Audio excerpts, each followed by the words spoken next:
Hello and welcome to the Osterholm Update, a podcast on COVID-19 and other infectious diseases with Dr. Michael Osterholm. Dr. Osterholm is an internationally recognized medical detective and director of the Center for Infectious Disease Research and Policy, or CIDRAP, at the University of Minnesota.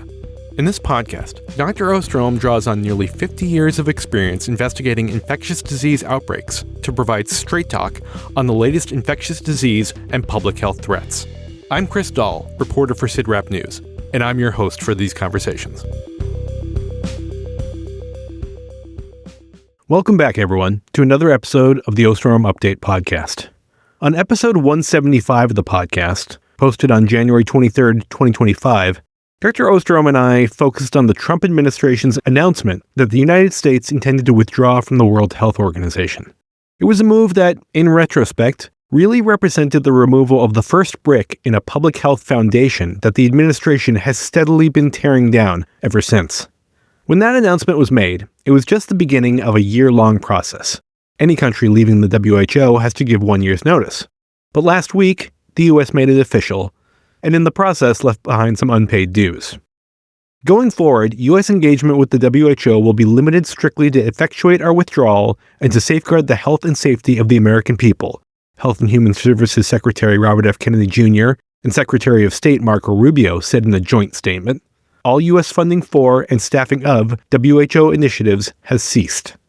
It's a move that Infectious Disease Society of America President Ronald Nahas called scientifically reckless and a short-sighted and misguided abandonment of our global health commitments. The U.S. withdrawal from the WHO will be among the topics of discussion on this January 29th episode of the Osterholm Update podcast, episode number 201. We'll also discuss some recent comments made by a CDC official and the chair of the Federal Vaccine Advisory Board on measles, vaccines, and individual autonomy. We'll bring you the latest on U.S. respiratory virus activity, discuss some CIDRAP news reporting on how the ICE deployment in Minnesota is discouraging people from seeking medical care, and provide an update on Mpox. And we have a listener-inspired This Week in Public Health History segment. But before we get started, as always, we'll begin with Dr. Osterholm's opening comments and dedication. Thank you, Chris, and welcome back to the podcast family. It's wonderful to have you with us. And to those who may be listening for the first time, I hope we're able to provide you with the kind of information you're looking for. I promise we do have an actual wide range of information that we share. But before I begin, I just have to say that it's obvious to all of you that Minneapolis right now is the center of a great deal of pain and suffering. And you know that it's national news, it's international news. And all I can say is that it has been the worst of times. And I almost feel like I'm on this podcast today in a way as if you're all my therapists out there helping us as the podcast team work our way through this situation. As you know, the last podcast dedication was all about the events in Minneapolis. Well, they've devolved since that. I have a heartbreaking update to share with all of you that I'm sure actually many of you probably already know and or have seen, and that is on last Saturday morning, ICE agents shot and killed another person in South Minneapolis. His name is Alex Preddy. He was an ICU nurse at the VA hospital here in Minneapolis and a University of Minnesota alum. Many of his colleagues have taken to social media to share more about this incredible person that he was, and that he was an excellent nurse, that he worked on Clostridium difficile trials to improve outcomes for patients, and that he was a good friend, a good son, and a good neighbor. There are no words that I can say that can adequately provide comfort to his community as we all grieve this terrible loss.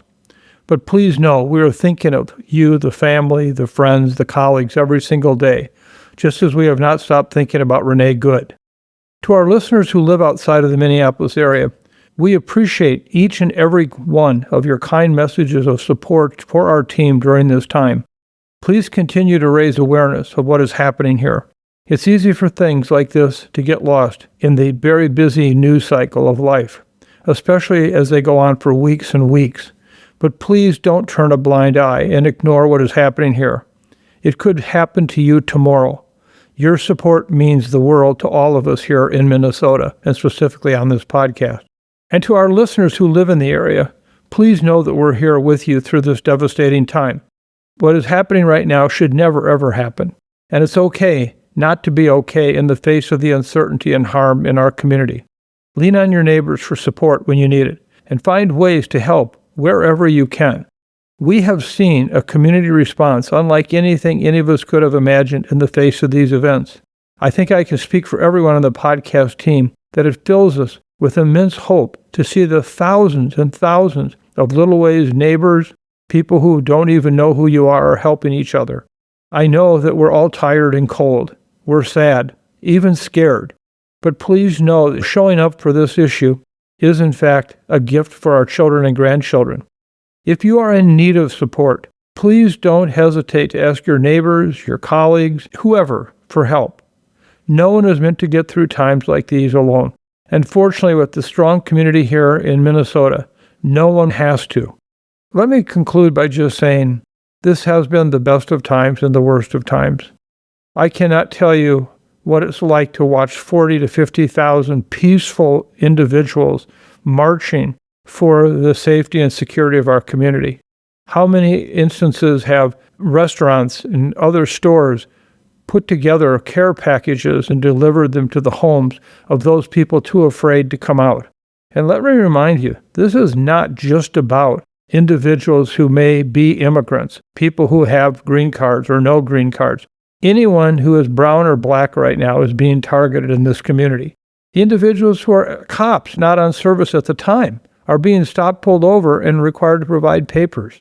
We have had many instances of individuals who have been stopped for following an ICE vehicle, only to have them pulled out of the car against their will, windows broken sometimes to get into the car, seatbelts cut, and then taken to a detention center for 10 or 12 hours and then allowed to leave. Meanwhile, their car sat in the middle of the road with no understanding of whose it was, what happened. It's just now they have to go find their car. This is unimaginable. So just continue to stay tough, but stay kind and peaceful. We will win. We will show that we are the Minnesotans who are proud to carry such a title. Let me move on to the actual dedication to someone who is championed around the world as a public health hero, Dr. William Foege, who sadly passed away this week at the age of 89. Bill was instrumental in developing the vaccination strategy that ultimately eradicated smallpox, which is widely recognized as one of the greatest public health achievements of all time, if not the greatest. I shared a statement this weekend about Bill on our CIDRAP website. I'd like to share that with you today. Bill was a dear friend and a colleague of mine. I have so many wonderful memories of interacting with Bill, and one of my most prized possessions is a signed copy with a beautiful inscription in his book, House on Fire, The Fight to Eradicate Smallpox. What I shared on the website was, we are deeply saddened by the loss of Dr. William H. Foege, a towering figure in global public health whose visionary leadership changed the course of human history.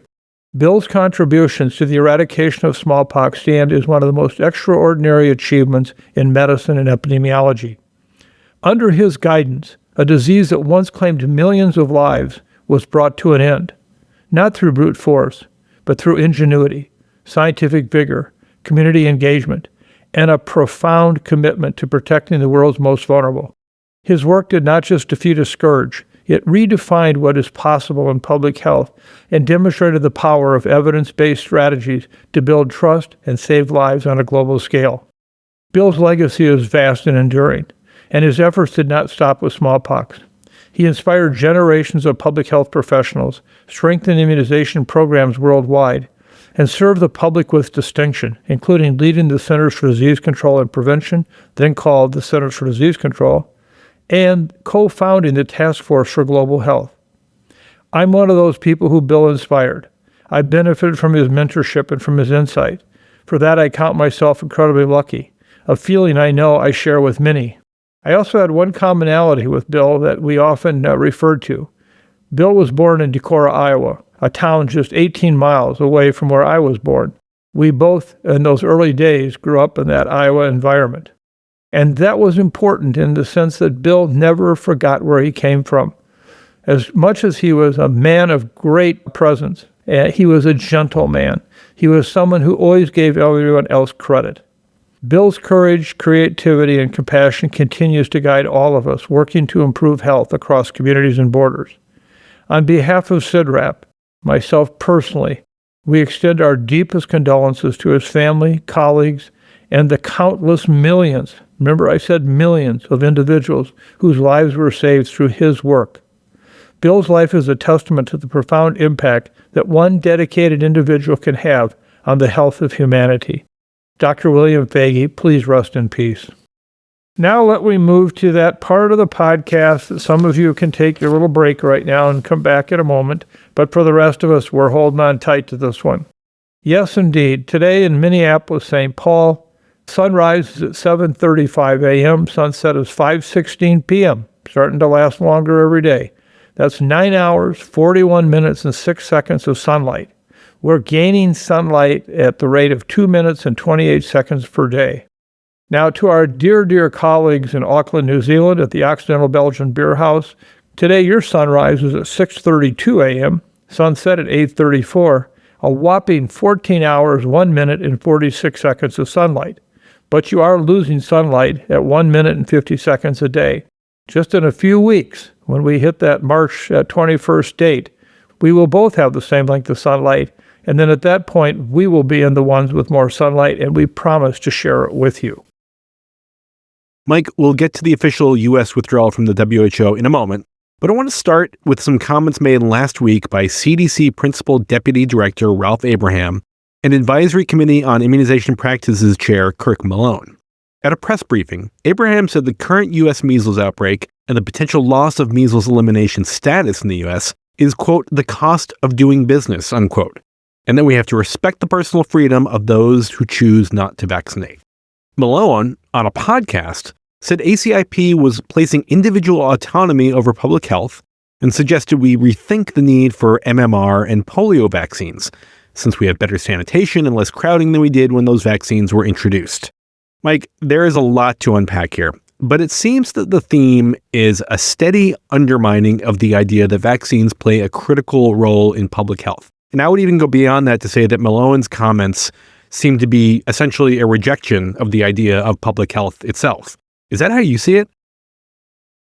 Well, Chris, let me go back and repeat a quote that I have now come to embrace with an understanding I never thought I would. And that was a statement that the late author Tom Clancy once shared with me. And I'll never forget him looking at me and saying, "Young man, there's one thing you must never forget. The only difference between reality and fiction is that fiction has to make sense." I now feel like I'm living in that world. I could never have imagined public health leaders, or at least declared as such by the positions they hold in our government, saying the kinds of things they've had about vaccines.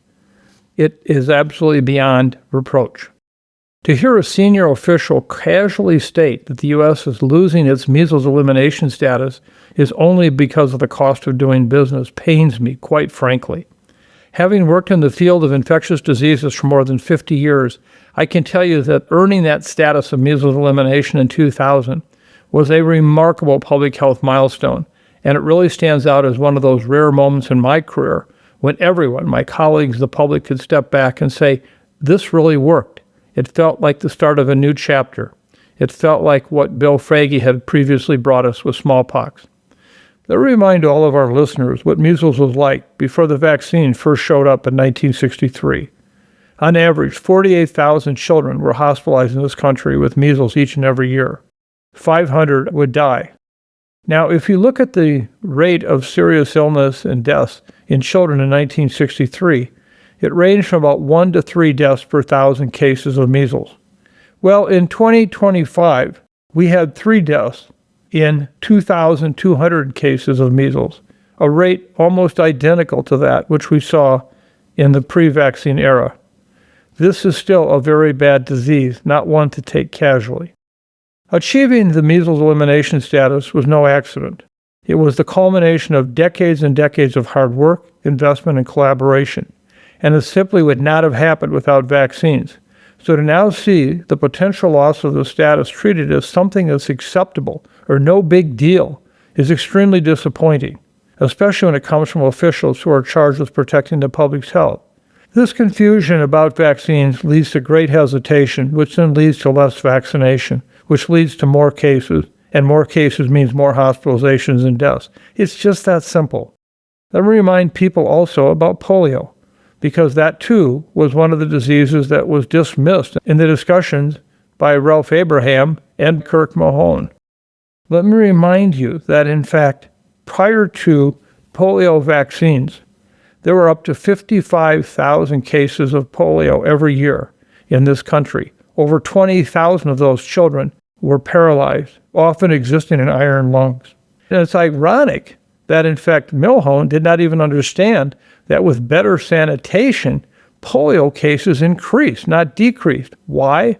Because when polio virus is transmitted to a young child under the age of 1, which was frequently what occurred in a time of less sanitation, the infections were often asymptomatic or very mild.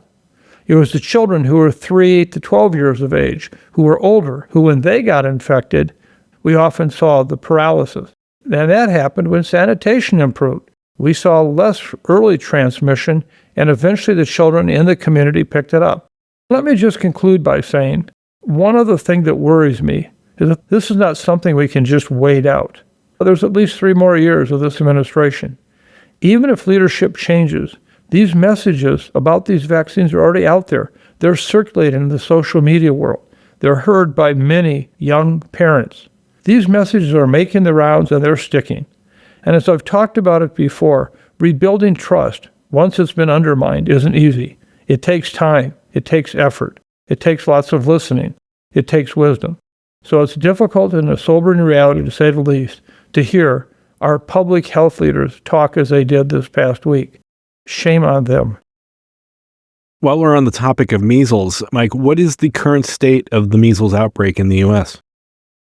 Last week, the CDC, for the first 4 weeks of 2026, confirmed 416 total cases in 14 states.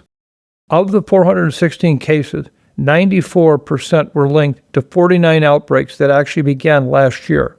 The U.S. is on track to lose its measles elimination status, which it earned in 2000, in the coming months as measles cases accumulate. Last year, the CDC confirmed 2,255 U.S. cases, including the 3 deaths I talked about a moment ago, the most since 1991.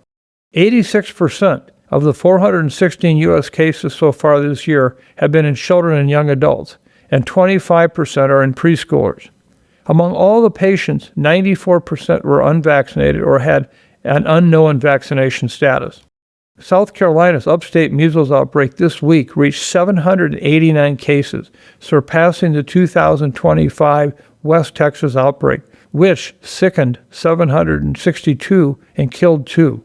From last Friday to Tuesday, South Carolina confirmed 89 new cases. Currently, 557 people are in quarantine for 21 days, 20 are in isolation, and 18 are hospitalized. Of all the cases, 88 are in children.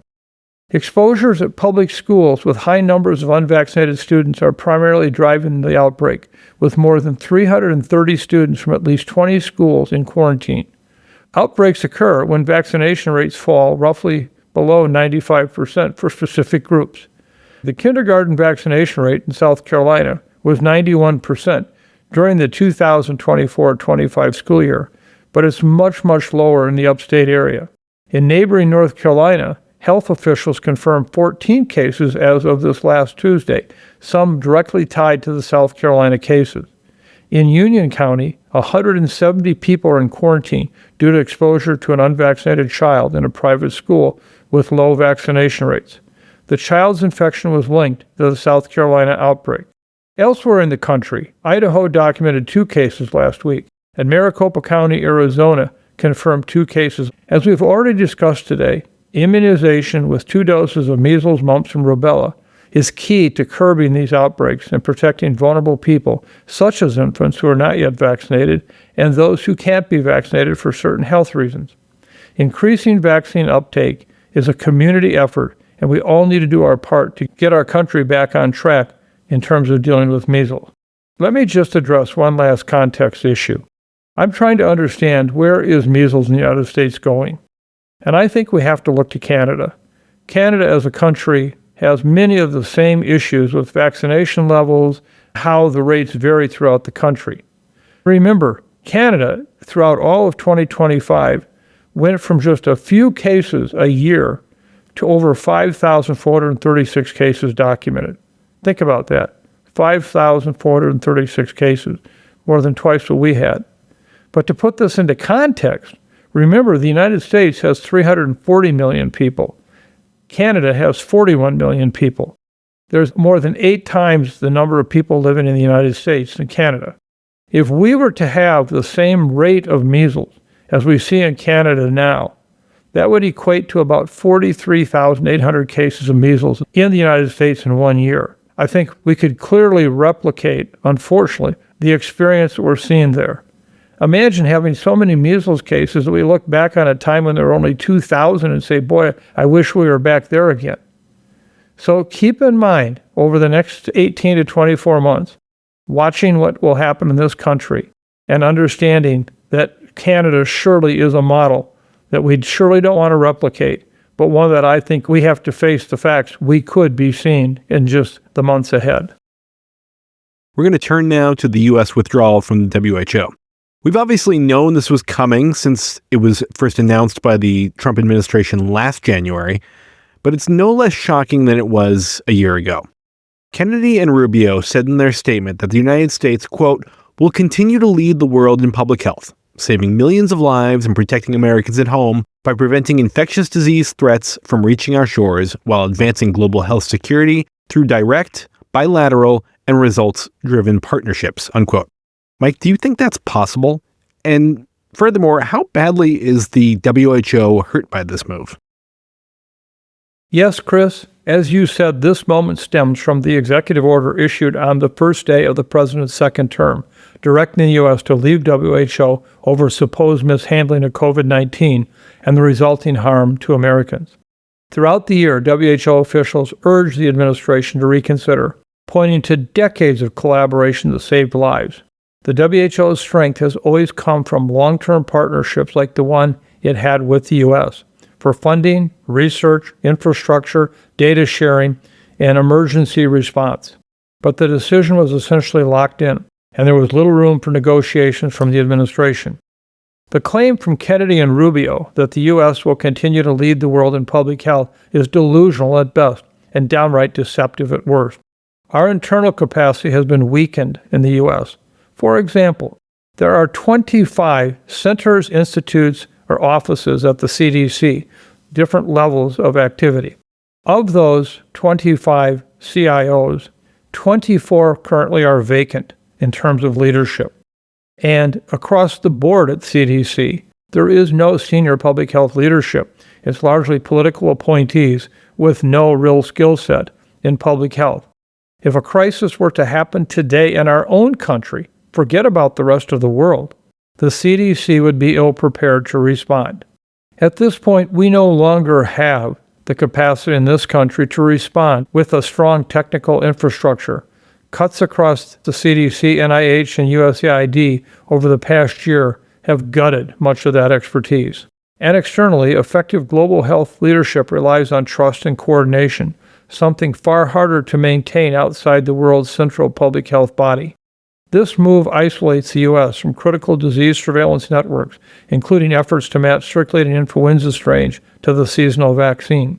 We will pay a price for not being able to stop emerging new outbreaks of potentially very significant and serious public health-related viruses that now will spread to the United States, when at one time we could have stopped them in their tracks in some other distant country. In terms of impacts to the WHO, the immediate challenges are both financial and strategic. The U.S. has historically been the organization's largest donor, contributing over $1 billion in recent years, and the sudden loss of those funds forces WHO to scale back or suspend activities across multiple regions. We no longer are able to provide our U.S. experts to support the WHO in whatever efforts are occurring around the world. WHO leaders have openly stated that the withdrawal makes both the United States and the world less safe, emphasizing that programs ranging from influenza surveillance to childhood immunizations rely on steady funding and technical collaboration. Although the WHO is resilient and still supported by 193 other member states, the absence of U.S. financial and scientific leadership inevitably greatly weakens its capacity. And Chris, let me add one other point. We are watching the impact of what our leaving the WHO will do. But we also have to understand, we did a great deal of damage to global public health with the demise of the U.S. Agency for International Development, or USAID. Recent estimates support that about 14 million deaths will likely occur by 2030 that were preventable because of USAID pulling out of these low and middle income countries. Most of these deaths will be in young children. We'll see a major impact on HIV deaths with an increase of over 65% over what would have occurred had we not pulled out. Or we'll see a 51% increase in malaria and over a 50% increase in neglected tropical diseases. So when you add in what has happened with WHO and you then look at what we've done with USAID, you can see that the world is in for a lot of hurt. Now, one may say, well, but maybe other countries will pick up the slack that we left. Notably in Europe, which over the years has also been a major supporter of WHO, we've seen in the last 3 years there a big change in their allocations of resources to public health. Why? Because they've gone from 1% to 3% GDP supporting defense to now 5 to 7% GDP supporting defense, largely all as a result of what's happened in Ukraine. Those resources that might have gone to public health have now been diverted ever more frequently to defense-related purposes. So at the same time that we're pulling out of WHO, we're also seeing the countries of Europe not supporting WHO with enhanced support. Another example of why we are in big trouble on a global public health basis. Now it's time for the U.S. respiratory virus update. Mike, it looks like flu activity may be declining a bit across the country, so that's some good news. What are you seeing? That's exactly right, Chris. Flu activity remains elevated across the country, but it is definitely declining. But we're not out of the woods by any means.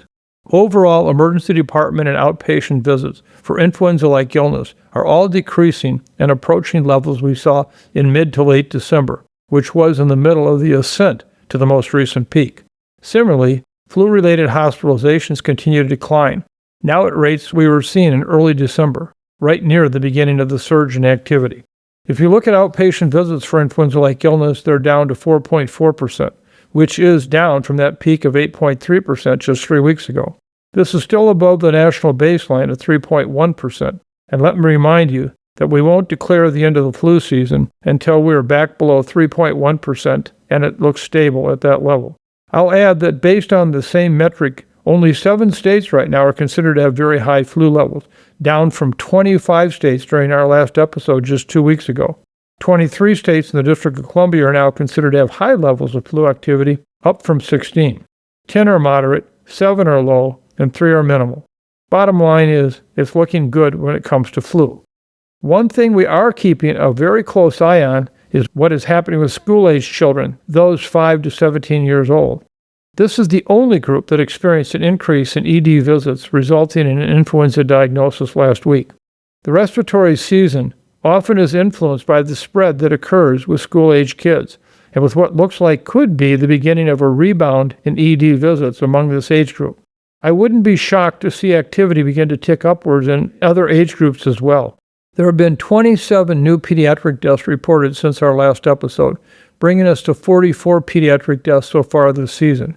Remember that pediatric deaths are often late in getting reported, sometimes more than a month or even longer, before we know that they actually were confirmed. Influenza A continues to account for the vast majority of U.S. cases, about 94%, and 91% of those are the influenza strain H3N2, pretty much what we've seen all season. I do want to make a note of the fact that while 94% of cases are still influenza A, that is down from 97% 2 weeks ago. I bring this up because in a typical flu season, we begin to see more influenza B cases emerge as we move towards the latter months. And influenza B tends to cause more severe cases in kids, which is something we have to be aware of and keep an eye on. We'll be looking closely at our pediatric populations in the days ahead. If you remember back to last flu season, we experienced what we called a double peak. in which activity seemed to peak right around New Year's and then declined for about 2 to 3 weeks before surging to even higher levels about a month after the first surge. While we're beyond those 2 weeks of declining activity, this virus has proven itself to be unpredictable time and time again. The virus will tell us what it's going to do in the coming months, but it may be giving us a hint in the form of increasing ED visits with kids. This is really a wait-and-see moment, but what I can tell you is that what happens in the next week or two is going to be very telling, and if we're going to see yet another double peak. Stay tuned for our next podcast episode. We should have a lot more information. And what about COVID-19 and RSV? In our last episode, I mentioned that COVID was looking like it could in fact be increasing across much of the country. But with the trends we're seeing now, I hope we just had a small flurry of activity that has now passed. The national wastewater concentration is now moderate, down from high, and continues to decrease. Concentrations are decreasing in every region, with the Midwest being the only region where concentrations are still considered high, and the Northeast being considered moderate. Unsurprisingly, of the 15 states with high or very high wastewater concentrations, 13 are either in the Midwest or Northeast. I'll also note that the West has maintained very low wastewater concentrations throughout most of this recent flurry of activity. COVID hospitalizations have decreased across every age group, and ED visits resulting in a COVID diagnosis have decreased in nearly every age group, with the exception of the 5 to 17-year-old age group, which, let me remind you, is the same group we saw the increase in flu ED visits last week. We do have a new variant update from CDC, but the picture remains relatively unchanged from at least 1 month ago. So for now, I don't think we have any concerns about a new variant emerging that will result in a sudden increase in cases. Now, looking at RSV, activities remained elevated. The national wastewater concentration is now considered low as opposed to very low, with concentrations increasing in every region except the South. The South has the highest concentration, followed by the Northeast. Both are considered moderate. 4 states, Louisiana, Maryland, Massachusetts, and Virginia, are considered very high, and 5 states, Arkansas, Connecticut, Georgia, Hawaii, and Kentucky, as well as the District of Columbia, have high concentrations. Overall, ED visits for RSV have declined, but noting that there still have been increases in both the 1 to 4-year-olds and the 5 to 7-year-old age groups. Similarly, over the last week, hospitalizations for RSV have declined overall, with the less than 1-year-old age group having the highest rates of RSV hospitalization. Ultimately, I'll say that it is most definitely respiratory season, Chris. COVID and flu are both showing some signs of decline, but they're also hinting at potential rebounds based on the increasing ED visits in school-age kids 5 to 17 years of age. And it's notable that RSV levels are still elevated.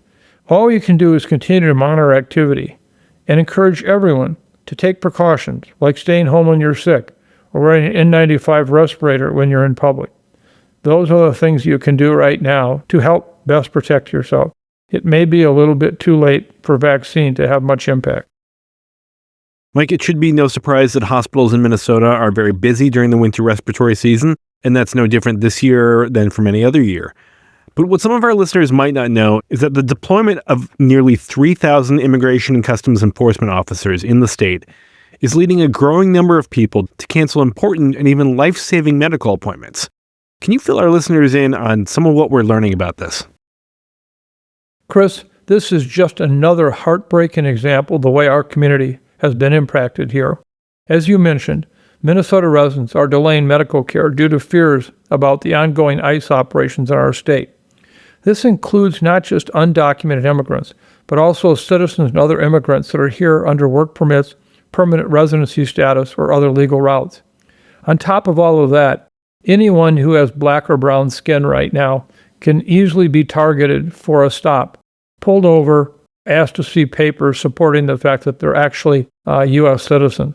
This has even happened to off-duty police who are from communities here in the Twin Cities that have been stopped and asked for a proof of their citizenship. This is so painful, but this is the underlying feature of why we're talking about this issue with the medical care system. These fears come after reports of ICE present in hospitals and clinics throughout the state, sometimes with a judicial warrant and other times without. This is to detain patients and staff. Among these hospitals where ICE has been present is the Mayo Clinic in Rochester, Minnesota, which serves some of the nation's most medically complex patients, often those with rare diseases, who have few options for treatment outside of the Mayo Clinic. And it's not just being at the hospitals and clinics themselves that pose a risk. Simply getting to appointments has proven dangerous for some individuals, including a U.S. citizen named Leah Rahman, who was pulled out of her car by ICE agents on her way to a medical appointment at a traumatic brain injury treatment program in Minneapolis 2 weeks ago. She was pulled from the car. They used a knife to cut her seatbelt, and despite her pleadings to say she was on her way to this important medical appointment, she was detained and not allowed to make that appointment. These threats to patient safety that have led to delayed medical care have devastating consequences. Just let me give you a couple examples. 2 weeks ago, a Minnesota child suffered a severe case of appendicitis that could have been treated much earlier had his family not feared bringing him to the hospital. A U.S. citizen and a mother of 9 children has canceled routine well child visits for her newborn due to fears of being detained by ICE on the way to the clinic. These examples are so important in helping us understand that everyone impacted is not a number, but a person with a story. One of our CIDRAP news reporters, Liz Zabel, did an outstanding article about this issue that was posted to our website last week. We will link it for you in the show notes, and I encourage you to read it to get a better sense of what is happening in Minnesota and how it is impacting the health of our state. I want to be clear, what I just said is not about partisan politics. This is about public health. Public health is grounded in the belief that health is a human right, and no person should be afraid to seek medical care. What we're seeing right now in this state is the antithesis of core values that ground our work every day. And just as we've spoken out about other recent attacks on public health, we must continue to speak out on this one. It is simply tragic. We haven't discussed Mpox in a while, but there has been some news recently. What can you tell us? Although we haven't covered Mpox in a while on the podcast, it still remains a threat to global public health. A study published a couple of weeks ago in the Journal of Infectious Diseases determined that neutralizing antibodies against Mpox declined substantially within 2 years of vaccination or infection. In this study, researchers followed 90 men, 48 who had had prior Mpox infection, and 42 had received the Jynneos vaccination, and measured the Mpox-specific antibodies more than 2 years later. At the 2-year mark, antibodies were low or undetectable in both groups. 4 Mpox cases occurred during the study follow-up period, all of which occurred in vaccine recipients, indicating that we may need to consider booster doses in the future for those at high risk of infection. This will be a very important point of consideration in the days ahead. There are currently multiple strains of Mpox circulating globally. As a reminder to our listeners, there are 2 major clades of Mpox, Clade 1 and Clade 2. The global outbreak that started in May 2022 was caused by Clade 2, and that strain of Mpox is still circulating worldwide today. In the U.S., there are over 100 Mpox cases reported in December 2025, most of which were Clade 2. The other clade, Clade 1, has been found less frequently outside of Central Africa, where it is considered endemic and is associated with a higher mortality rate. However, in the fall of 2025, community spread of Clade 1b Mpox was reported in multiple regions outside of Central Africa, including the U.S. and European countries. More recently, an interclade recombinant Mpox virus, meaning a novel strain of Mpox composed of both Clade 1 and Clade 2 gene sequences, was detected in England in a traveler returning from Asia. Although the risk to Mpox for the general public in the U.S. remains low, it is clear that this virus is continuing to spread and evolve, and we should remain vigilant of Mpox as an emerging public health threat. A study published in Neurosurveillance in 2025 determined that the primary mode of transmission of Clade 1b Mpox in the Democratic Republic of Congo was through household exposure, not sexual contact, as was previously thought. Although overall mortality reported in the study was low, less than 1%, it was more than 5 times higher in infants, indicating that certain populations are likely at higher risk of severe disease and death. Chris, as we continue to learn more about the Mpox virus, high-risk groups, and potential changes to vaccination recommendations, we'll keep our podcast audience informed of these important updates. Now it's time for This Week in Public Health History, which we're combining this week with our ID Query segment. This mashup was inspired by an email we received from Michael, who wrote, "My family and I are traveling in East Africa over the holidays, where we learned about the profound ecological and socioeconomic devastation caused by the introduction of the Rinderpest virus into cattle and wildlife in Africa. We've also learned that as of June 2011, Rinderpest was declared only the second viral illness to be eradicated by vaccination. I found myself thinking that a highly abbreviated Rinderpest story might be a good topic for a This Week in Public Health History segment. So Mike, what can you tell Michael and the rest of us about Rinderpest and its eradication?" Well, Chris, let me be really clear. When we talk about the word eradicated, that is reserved for the fact that a virus no longer circulates in the population, meaning it is not in a reservoir, animal population somewhere, it's not in humans. Eradication applies to when, in fact, there is no other source of the virus except what might possibly be in a laboratory. The only other disease for which we actually had that happen was smallpox in humans, for which the virus only circulated in humans. As we will discuss in a moment, Rinderpest only circulated in certain animal populations. The term Rinderpest comes from the German phrase for cattle plague. Rinderpest is caused by the morbillivirus, which falls under the same genus as human measles. In fact, scientific evidence suggests that measles may have been the result of a spillover of Rinderpest virus from cattle to humans as far back as the 6th century BCE. Rinderpest virus is highly contagious and often fatal in cloven-foot mammals like cattle and buffalo. While it does not infect humans, the loss of entire herds were catastrophic for human health, driving famine, food insecurity, and economic collapse. In 18th century Europe, outbreaks were devastating, perhaps exceeding 200 million deaths in cattle. By 1871, there was a convention in Vienna to determine how to best control infected herds and avoid transporting infected animals across the continent. But European imperialism only amplified this problem. Around the same time, imported Rinderpest began decimating cattle herds across Africa, taking out more than 90% of the animals in key regions. Many other wildlife, including wildebeest, antelope, and buffalo, were affected, making quarantine measures nearly impossible. This was especially devastating to the many pastoralist communities who lost both their food source and livelihoods. The loss resulted in human famine and an entire ecological shift due to fewer grazing animals. But the veterinary and public health communities recognized the scale of the threat and were looking for ways to stop this deadly disease. Although the responsible pathogen had not yet been identified in the days prior to virus isolation, it didn't stop scientists from creating inoculations similar to those created for rabies and smallpox. Progress was slow, and early vaccines had limited success. By the time World War II began, global concern shifted to North America. Rinderpest virus had not only taken hold there, but there were major concerns of biological warfare introduction of the virus to further deplete food supply access to the Allied nations. Ultimately, defeating Rinderpest required an unprecedented international cooperation. The founding of the United Nations provided a new structure to bring scientists together for the common good for global health and veterinary health. Over the following decades, improved vaccines were developed, quarantine and isolation procedures drafted, surveillance measures deployed, and veterinarians trained. After decades of sustained global effort, Rinderpest virus was finally declared eradicated in June 2011. The Rinderpest story reminds us that while basic scientific discovery and clinical research are essential, we also need systems to coordinate and work in harmony. Infectious diseases do not care about national borders. Therefore, our efforts must always remain globally interconnected. Mike, one additional item here. This week, CIDRAP announced a collaboration with two groups, the Evidence Collective and Unbiased Science, to support independent, evidence-based vaccine information. Well, Chris, this is really an exciting partnership to support independent, evidence-based vaccine information.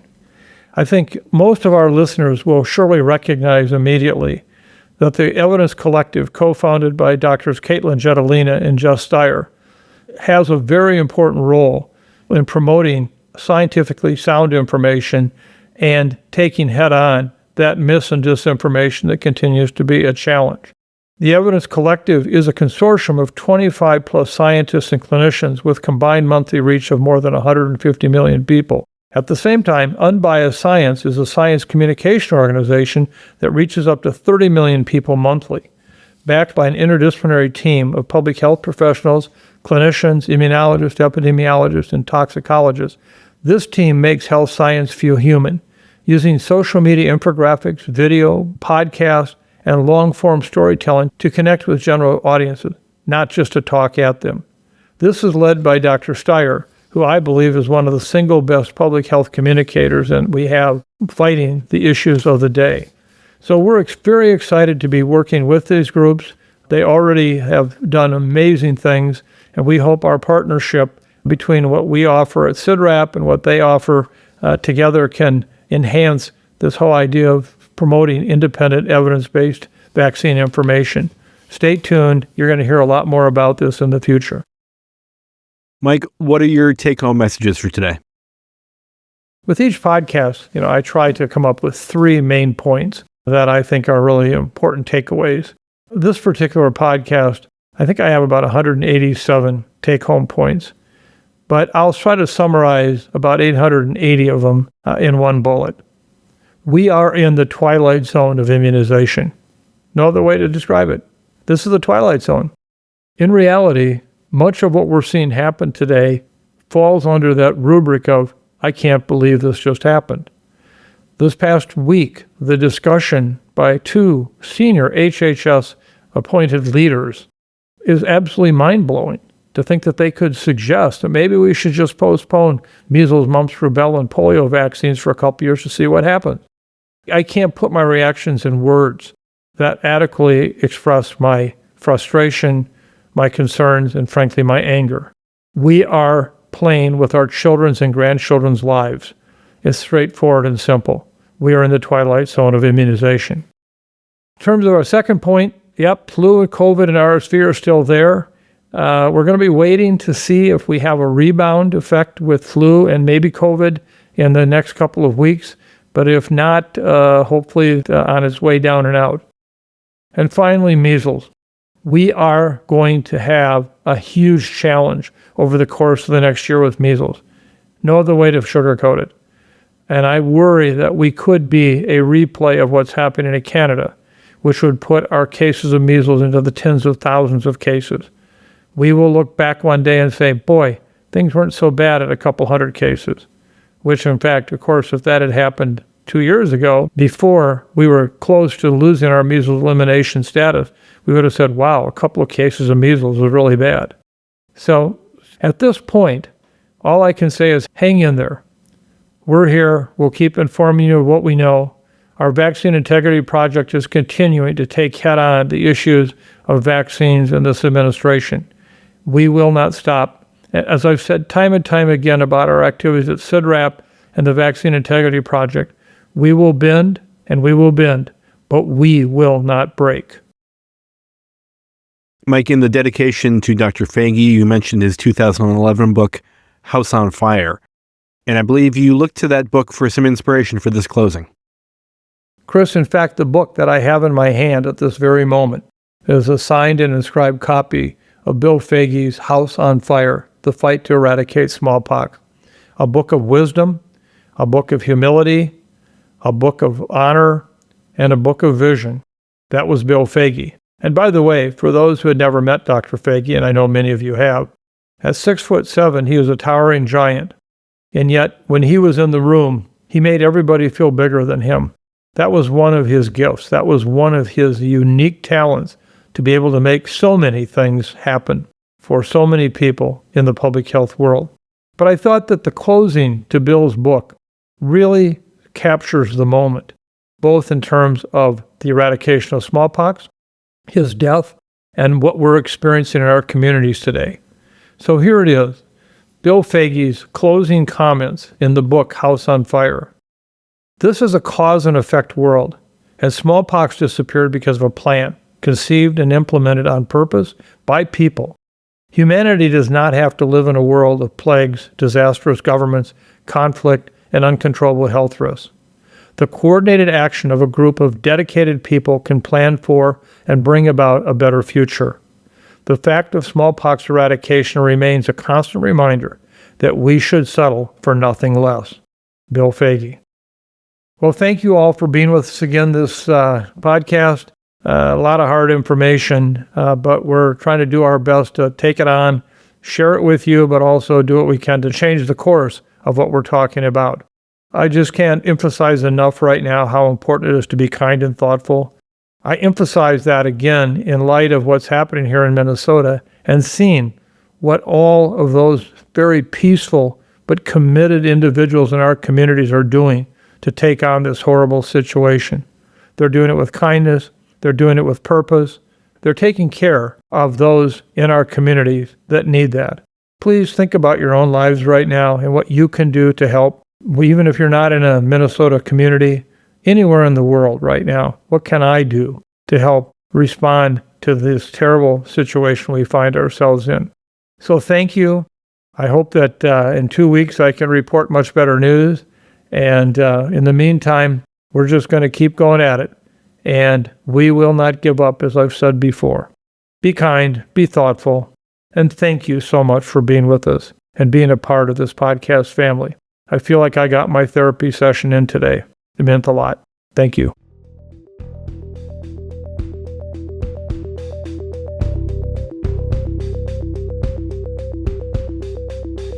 Thanks for listening to the latest episode of the Osterholm Update. If you enjoyed the podcast, please subscribe, rate, and review wherever you get your podcasts. And be sure to keep up with the latest infectious disease news by visiting our website, cidrap.umn.edu. This podcast is supported in part by you, our listeners. If you would like to donate, please go to cidrap.umn.edu/support. The Osterholm Update is produced by Sydney Redepenning and Elise Holmes.